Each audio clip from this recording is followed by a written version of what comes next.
ناظرین، پاکستان تحریک انصاف اپنا تیسرا بڑا سیاسی پاور شو لاہور میں کرنے جا رہی ہے۔ اس سے پہلے پشاور میں اور کراچی میں تحریک انصاف نے بھرپور سیاسی طاقت کا مظاہرہ کیا، جس میں عمران خان صاحب نے ان کی حکومت کو گرانے کے حوالے سے جو بھی ہم امریکی مداخلت کہیں یا سازش کہیں اس کو، کہ اس کے مختلف پہلوؤں کا جو ذکر کیا۔ اس کے علاوہ عدالتوں کی جو اس وقت تک کی جو کارکردگی ہے اس تمام تناظر کے اندر، اس کو بھی انہوں نے سوال اٹھائے اس کے اوپر۔ اسٹیبلشمنٹ کے حوالے سے انہوں نے پہلے جلسے میں پشاور میں کہا تھا کہ میں مختلف اداروں سے پوچھتا ہوں، لیکن دوسرے جلسے میں انہوں نے خاموشی اختیار کیے رکھی۔ لیکن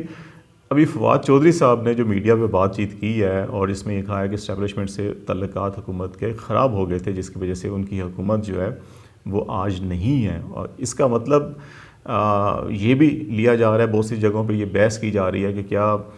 یہ جو بیرونی مداخلت یا سازش کا ایلیمنٹ ہے، بیانیہ ہے، تو یہ اس کے برعکس کوئی بات ہے کہ اسٹیبلشمنٹ سے تعلقات خراب تھے اس لیے حکومت ختم ہوئی، اور اسٹیبلشمنٹ جو ہے کہ وہ پی ڈی ایم کی جو اپوزیشن جماعتیں ان کے پیچھے تھی اور وہ سپورٹ کر رہی تھی اس عدم اعتماد کو۔ تو یہ ایک بڑا سوال اٹھا ہے، تو اس حوالے سے بات چیت کریں گے۔ دوسرا، عمران خان صاحب جو ہے کہ مینار پاکستان جلسے میں ایک بھرپور تحریک کا آغاز کرنے جا رہے ہیں، اور اس کا جو ہے کہ وہ اعلان کریں گے۔ ان کی جو ویڈیو پیغامات آئے ہیں ان سے بھی یہ ظاہر ہوتا ہے۔ تو یہ جب سے ان کی حکومت ختم ہوئی ہے اور اس کے بعد سے ان کا پاپولیرٹی گراف جو ہے کہ وہ بڑھ رہا ہے، جس کی وجہ سے پی ڈی ایم کی جو قیادت ہے، موجودہ حکومت ہے اور اسٹیبلشمنٹ ہے، اس کے لیے سر درد بنتے جا رہے ہیں۔ اور اس گراف کو نیچے لانے کے لیے اب مختلف ریاستی اداروں کو بھی استعمال کیا جائے گا۔ ہمیشہ ماضی میں پاکستان میں ہمیشہ یہ رہا ہے، یہ ہم کسی ایک خاص جماعت کے گلے میں یہ نہیں ڈال سکتے کہ اچھا یہ ایسا کیا جا رہا ہے جی کہ شاید بھی پی ڈی ایم یا نون لیگ یا اسٹیبلشمنٹ عمران خان کے ساتھ کر رہی ہے۔ یہ ہر دور میں ہر حکومت کے ساتھ ایسا ہوا، لیکن بدقسمتی سے جو سب سے زیادہ کردار کشی اور خواتین کو استعمال کیا گیا وہ نون لیگ کے حصے میں آیا۔ اور یہ ہم ایوب خان کے دور میں محترمہ فاطمہ جناح کے خلاف جس قسم کی کمپین چلائی گئی تھی، تو وہ کمپین چلوانے والے ایوب خان صاحب تھے، لیکن چلانے والے جو ہے کہ وہ جو لوگ تھے وہ پاکستان مسلم لیگ نون کے اندر میاں نواز شریف صاحب نے ان کو بڑی پرکشش مراد کے ساتھ بڑی جو مین تگڑی وزارتیں ہوتی ہیں پنجاب کے اندر، وفاق کے اندر، ان پہ ہمیشہ نوازا، اور ابھی بھی اس خاندان کے افراد جو ہیں وہ نون لیگ کے میں بڑے اہم عہدوں کے اوپر فائز ہیں۔ پھر ہم نے یہ بھی دیکھا اسلامی جمہوریت اتحاد اسلام اور جمہوریت کے نام کے اوپر محترمہ بے نظیر بھٹو اور نصرت بھٹو صاحبہ کے خلاف جس قسم کے غلیظ ترین پاکستان میں پروپیگنڈا کیا گیا، وہ بھی نواز شریف صاحب کے حصے میں آتا ہے۔ اور ابھی بھی عمران خان کے خلاف بھی وقتاً فوقتاً مختلف خواتین کو استعمال کیا جاتا ہے، اس کے پیچھے بھی کہا جاتا ہے کہ پاکستان مسلم لیگ نون کی قیادت کا ہاتھ ہے۔ بہرحال ہم یہ دیکھیں گے کہ یہ جو پولیٹیکل کمپین چلانے جا رہے ہیں عمران خان صاحب، وہ کیا ہو سکتی ہے۔ نمبر 1، نمبر 2، فواد چودھری صاحب کا بیان کہ اسٹیبلشمنٹ سے تعلقات اچھے نہیں تھے اس لیے حکومت ختم ہوئی، اور نمبر 3 جو ہے وہ یہ کہ امریکی کانگریس کی جو رکن ہیں الہام عمر پاکستان کے دورے پر آئی ہیں، انہوں نے صدر سے، پرائم منسٹر سے، عمران خان صاحب سے، اسپیکر نیشنل اسمبلی سے ملاقاتیں کی ہیں۔ وہ 3-4 روز قیام کریں گی، وہ آزاد کشمیر کا دورہ بھی کریں گے، وہاں پہ آزاد کشمیر کی قیادت سے ملاقات کریں گی، حریت رہنماؤں سے ملاقات کریں گی، آزاد کشمیر اور جو ایل او سی کے اوپر کشمیریوں کی حالت زار ہے اس کے اوپر بھی ان کو بریف کیا جائے گا۔ ان کی ان ملاقاتوں اور آمد کو بھی پولیٹیکلی استعمال کیا جا رہا ہے، اور یہ کہا جا رہا ہے کہ یہ کہ اگر ایمبیسڈر یا ناظم امور مخالف فریق سے ملیں تو وہ سازش ہو جاتی ہے یا مداخلت ہو جاتی ہے، تو عمران خان صاحب کے ساتھ یہ ملنے آئی تھی، تو یہ بتایا جائے کہ کیا یہ سازش یا مداخلت ہے۔ تو ایک طرف امریکی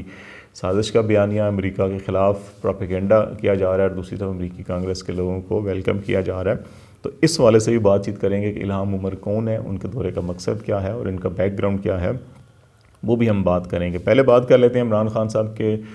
سیاسی حکمت عملی کی۔ تو نو ڈاؤٹ پہلے ابھی انہوں نے 2-4 دن اور 1 ہفتے کے وقفے سے اپنی یہ جلسے کی یہ مومنٹم بنایا، اور آج وہ لاہور میں اس جلسے میں جو ہے کہ اپنی سیاسی تحریک کا آغاز کریں گے، اور اس میں وہ مختلف شہروں میں جلسے، جلوس، مظاہرے، ریلیاں، روڈ بلاکیڈ اور مختلف چیزیں ہو سکتی ہیں جو ان کے پاس اویلیبل ہیں آن کارڈ، وہ استعمال کریں گے۔ کیونکہ یہ ساری سچویشن جو اس وقت ہو چکی ہے، اس کے اندر جو عمران خان صاحب نے کہا جی کہ اسٹیبلشمنٹ کے ساتھ 3 آپشن ڈسکس ہوئے، تیسرے پر اتفاق ہوا، اور پھر فواد چودھری کا یہ کہنا کہ اسٹیبلشمنٹ نے یہ کہا جی کہ 6 ہفتوں کے اندر جو ہے کہ الیکشن کا اعلان کر دیا جائے گا، تو یہ 6 ہفتوں کے بعد ہر دن بھاری ہوگا، اور اسٹیبلشمنٹ کے ساتھ تعلقات جو ہیں کہ وہ بہتر نہیں رہے، اس لیے حکومت گئی۔ بہت سے لوگ اس کو یوں دیکھ رہے ہیں کہ شاید یہ صرف محض اندرونی پولیٹکس کا معاملہ ہے، اور اسٹیبلشمنٹ نے ان سے ہاتھ اٹھا لیا، اور شہباز شریف صاحب یا زرداری صاحب اور فضل الرحمان کے پیچھے انہوں نے ہاتھ رکھ لیا، اور وہ انہوں نے اس لیے یہ سارے اکٹھے ہو گئے۔ بہت سے لوگوں کا خیال ہے کہ وفاقی کابینہ میں جو تاخیر ہو رہی تھی اختلافات کی، اس کے پیچھے بھی پھر اسٹیبلشمنٹ کے موروں نے جو ہے کہ جا کے سرزنش کی، اور تمام جماعتیں اکٹھی ہو گئی ہیں، پھر کابینہ کے اندر شامل ہو گئیں۔ یہ ساری باتیں ہیں، کسی حد تک ان کے اندر وزن بھی موجود ہے، لیکن اصل معاملہ جو ہے وہ ہمیں یہ ضرور دیکھنا ہوگا کہ 2 چیزیں، ایک ڈپلومیٹک لینگویج ہوتی ہے جس میں ہم سازش مداخلت کے اوپر بھی بڑی بحث ہوئی تھی کہ ریاست کے ادارے فارن آفس یا ISPR اگر سازش کا ورڈ یوز کرے گا تو پھر وہ ایک اسٹریٹ کانفلکٹ بن جائے گا، لیکن اگر پولیٹیکلی آپ اس کو جو مرضی استعمال کرتے رہیں، تو اس لیے جو فارن آفس یا ISPR ہے ساری معاملے کو وہ پاکستانی اندرونی معاملات میں کھلم کھلا مداخلت قرار دے رہے ہیں، اور سازش کے ورڈ سے اوائڈ کر رہے ہیں۔ دوسرا یہ ہمیں ذہن میں رکھنا چاہیے کہ ہماری جو اسٹریٹجک پارٹنرشپ ہے امریکہ کے ساتھ، ہمارے بہت سے ڈیفنس ایگریمنٹس ہیں، بہت سی ہماری ڈیفنس جو اکوپمنٹ ہیں وہ امریکن ہیں، اور ان میں سافٹ ویئر امریکن ہے، اور ہمیں ان کی ریپیئر کرنا یا ان کی مرمت کرنا یا ایکسچینج کرنا یا ان کے اسپیئر پارٹس ان سے لینا، یہ ہماری مختلف ڈیلز ہیں۔ تو اگر ہم بطور ریاست اور ریاستی ادارے جو ہیں کہ اس سطح پہ چلے جائیں گے جس سطح کے اوپر عمران خان صاحب گئے ہوئے ہیں، تو پھر شاید ہماری بہت سے معاملات میں پیچیدگیاں پیدا شروع ہو جائیں گے۔ تو اس لیے وہ الفاظ استعمال کرنے سے گریز کیا جا رہا ہے، اور اس کو کھلم کھلا مداخلت کہی جا رہی ہے، اور یہی وجہ ہے کہ یہی مجبوریاں بظاہر دکھائی دیتی ہیں کہ جو یہ ساری کی ساری امریکن پلان تھا رجیم چینج کا، کہ اس کے اندر بھی جو ہماری اسٹیبلشمنٹ نیوٹرل رہی، اس نے وہ رول پلے نہیں کیا جو عمران خان صاحب ایکسپیکٹ کر رہے تھے یا حکومت کے ساتھ کرنا چاہیے کہ ریاست کے اداروں کو۔ اس کے اندر شاید وہ جو ہماری اسٹریٹجک پارٹنرشپ اور جو ہماری یہ مجبوریاں ہیں، ہمارے دفاعی آلات اور سافٹ ویئر اور اس کی ساری اسپیئر پارٹس اور ان کے ایگریمنٹس جو ہیں، شاید یہ وہ مجبوریاں ہیں جس کی وجہ سے ہم نے کسی حد تک نیوٹرل رہے اور اس پروسیس کو اس طرف جانے دیا جس جانب جو رجیم چینج کے تحت یہ ہونا تھا۔ یہی وجہ ہے کہ جب یہ بات کی گئی کہ پھر الیکشن میں ڈیفینیٹلی اس وقت جو پاپولر گراف ہے، وہ پاپولر ووٹ وہ عمران خان کی طرف ہے، اور وہ دوبارہ حکومت میں آ سکتے ہیں، اور جس وقت سچویشن نظر آ رہی ہے وہ یہی ہے کہ وہ دوبارہ جیت سکتے ہیں بآسانی، اگرچہ ان کی تمام سیاسی حریف جو ہیں اکٹھے بھی ہو جائیں تو پھر بھی وہ کامیابی حاصل کر لیں گے۔ تو ایسی صورت میں جو ہے کہ فواد چودھری صاحب کا یہ بیان کہ ناراض تھے، چھوٹے موٹے مسائل بے شک تھے، DGI کی تقرری کا معاملہ، پرائم منسٹر نے اس کو لٹکایا، انٹرویو لیا جائے گا، یہ چیزیں ساری جو ہیں میٹر کرتی ہیں، لیکن میرا خیال ہے کہ اس جو براڈر سینس کے اندر ہے وہ کچھ اور معاملات ہیں۔ تو یہی وجہ ہے کہ اس میں اسٹیبلشمنٹ نے نیوٹرل کردار ادا کیا، لیکن ابھی جو دباؤ ہے عوامی سطح کے اوپر، جو ود ان اسٹیبلشمنٹ کی فیملیز کے اندر جو دباؤ ہے، جو اسٹیبلشمنٹ کے اپنے جو سابق افراد ہیں ان کا جو دباؤ ہے، میرے خیال ہے وہ دباؤ شاید ہی ریاستی ادارے برداشت نہیں کر سکیں گے۔ اگرچہ پرائم منسٹر کے اس گراف کو، عمران خان کے گراف کو نیچے لانے کے لیے مختلف کمپینز شروع کی جا رہی ہیں، عدالتوں کا سہارا لیا جا رہا ہے، مختلف فیصلے لیے جا رہے ہیں، اور پھر پی ٹی اے کی طرف سے یہ حکم کہ جی کہ وہ شاید کوئی زیر سمندر جو ہے کہ جو ڈیٹا کیبل ہے اس میں پاور ریکنفیگریشن کی جانی ہے، تو 4 گھنٹے 5 گھنٹے جو ہے کہ آج شام میں انٹرنیٹ سلو ہو سکتا ہے۔ تو یہ جو سوشل میڈیا کا یوز کر رہے ہیں عمران خان صاحب، اس کے اوپر تھوڑا سا یہ امپیکٹ ڈالنے کی کوشش ہے۔ لاہور کے اندر یہ کہا گیا جی تھریٹس ہیں، عمران خان صاحب جو ہے کوئی جلسے سے ویڈیو خطاب کریں، خود نہ آئیں، یہ بھی اگین وہ ہمیشہ ہماری گورنمنٹ کی ٹیکٹکس رہے ہیں پولیٹیکلی، کہ جب کوئی موومنٹ چل رہی ہوتی ہے تو وہ تھریٹس کی بات کی جاتی ہے، لیکن عمران خان وہاں جائیں گے۔ کر کیا سکتے ہیں وہ، ان کے پاس اس وقت بھرپور نوجوانوں کی طاقت ہے۔ عثمان ڈار صاحب کو اور اپنی ٹیم کو انہوں نے ٹاسک دیا ہے کہ نوجوانوں کو موٹیویٹ کیا جائے، موبلائز کیا جائے، اور اس تحریک کے لیے ان کو استعمال کیا جائے۔ ملک بھر کے اندر وہ شاہراہیں بند کر سکتے ہیں، جو ہماری آئل سپلائی ہے وہ رک سکتی ہے، ہماری جو دیگر بیسک کموڈیٹیز کی سپلائی ہیں اگر قومی شاہراہوں کو بند کر دیا جائے تو وہ ہو سکتا ہے. ان کی فالنگ باہر بہت زیادہ ہے. لوگ باہر سے ریمیٹنسز اگر بھیجنا بند کر دیں تو پاکستان کی اکانومی کے اوپر آلریڈی ڈالر جو ہے بڑی تیزی کے ساتھ ذخائر گر رہے ہیں, اور جب سے یہ بحران شروع ہوا ہے 5 سے 6 ارب ڈالر ہمارے زر مبادلہ کے ذخائر جو کم ہو چکے ہیں, اس کے اوپر بڑا امپیکٹ پڑ سکتا ہے. اور پھر جو سوشل میڈیا کا استعمال کے حوالے سے بھی عمران خان صاحب نے اپنی جو سوشل ٹیم ہے اس کو بھی ایکٹیو کیا اور کہا جی کہ اپنی پوری تحریک, کیونکہ مین اسٹریم میڈیا اس طرح سے ان کو کوریج نہیں دے رہا. اے آر وائی کافی عرصے سے ان کو بھرپور کوریج دے رہا ہے, اور ساری ابھی جو پچھلے 3 ہفتوں کے اندر بھی وہی ان کو مین ایک ٹی وی چینل ہے جو سپورٹ کر رہا ہے. تو اس کی بھی مختلف شہروں کے اندر اب اطلاعات آ رہی ہیں کہ کیبل سے اس کو ہٹایا جا رہا ہے یا بند کیا جا رہا ہے. تو یہ وہ ٹیکٹیکل طریقے ہوتے ہیں جو ہر دور حکومت میں ہوتے ہیں, وہ کیے جا رہے ہیں. ابھی ہم بات کرتے ہیں الہام عمر کے دورے کی. تو یہ صومالیہ سے ان کا تعلق ہے, اور یہ صومالیہ کے جو خانہ جنگی تھی وہاں سے متاثر ہو کر ان کے والدین جو ہے کہ امریکہ پہلے کینیا میں مہاجرین کیمپوں میں منتقل ہوئے, اور پھر وہاں سے یہ امریکہ آئے تھے, یہ کوئی 80-90 کی دہائی میں. تو وہاں پہ امریکہ میں انہوں نے تربیت حاصل کی, اور ان کی جو شہرت ہے یہ جو پولیٹیکلی یہ 2 حوالوں سے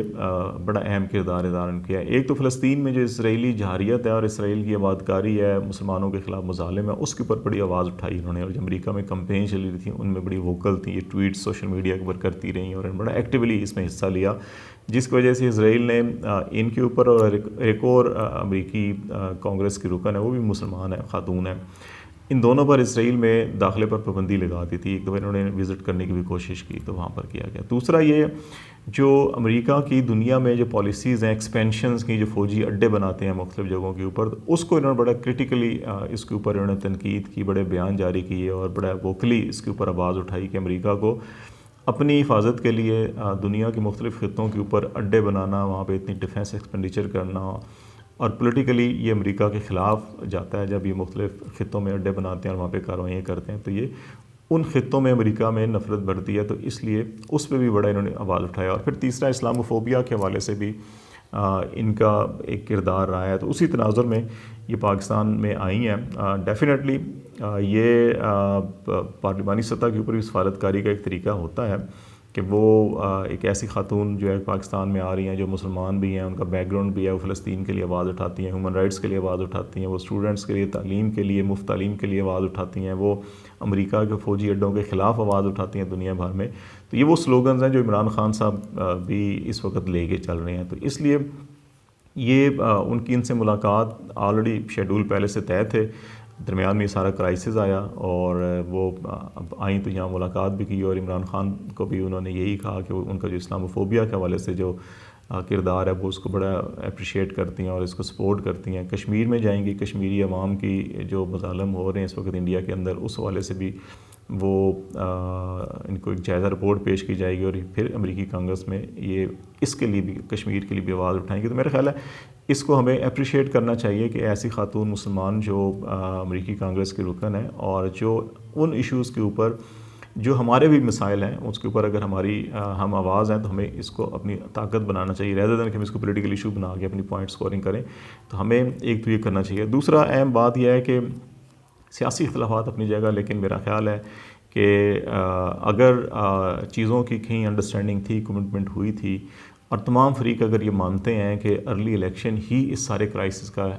جو ہے حل ہے, تو میرا خیال ہے اس میں پھر ہمیں اناؤ اور ضد کی بجائے جو ہے کہ ہمیں قومی مقاصد کو سامنے رکھ کر جو ہے کہ فیصلے کرنے چاہیے. انتخابی اصلاحات جتنی جلد سے جلد ہیں وہ کرنی چاہیے, اور اس کے بعد الیکشن شیڈول کا اعلان کیا جائے. اور نومبر کا معاملہ میرا خیال ہے کہ جنرل فیض کھول کے بات کرنی چاہیے کہ جنرل عمران خان ہوئے تو جنرل فیض حمید کو جو ہے کہ وہ آرمی چیف لگا دیں گے, اور اپوزیشن کسی طور پہ نہیں دیکھنا چاہتی ان کو آرمی چیف. اپوزیشن کیا, اس کو انڈیا اور امریکہ بھی نہیں دیکھنا چاہتا ان کو آرمی چیف.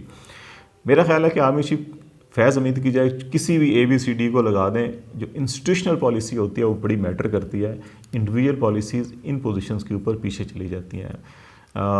بھٹو صاحب نے ضیاء اللہ کو لگایا, ان کے خیال میں ضیاء اللہ کمزور آدمی تھے, نیچے سے لے کر ان کو آئے تھے, کیا ہوا سب کو پتہ ہے. مشرف کو نواز شریف صاحب نیچے سے لے کر آئے تھے, ان کے بارے میں ان کا خیال تھا کہ کمزور آدمی ہے, اس کی کمزوریاں ہیں, بشری کمزوریاں اس کی ہیں اور یہ قابو میں رہے گا, لیکن وہ کیا ہوا سب نے دیکھ لیا. جنرل قمر باجوہ کو بھی نیچے سے نواز شریف صاحب لے کر آئے، اور ان کے بارے میں بھی جو ان کے سسر اور پھر ان کے اور فیملی بیک گراؤنڈ کے حوالے سے ان کا خیال تھا کہ ہم ان کو قابو کر لیں گے، پھر ان کے بارے میں خلائی مخلوق اور جو کچھ کہا گیا وہ بھی سب کے سامنے ہے۔ تو میرا خیال ہے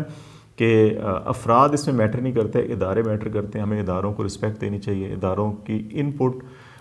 کو احترام سے دیکھنا چاہیے، ایک دوسرے کی حدود کے اندر نہیں گھسنا چاہیے، تو خود بخود یہ معاملات ٹھیک ہو جائیں گے۔ اگر ہم نے صرف یہ ہے کہ فلاں نہ لگائے فلاں لگائیے کیا، تو شاید اس میں قومی طور پہ بہت نقصان ہوگا، اس سے ہمیں دور رہنا چاہیے۔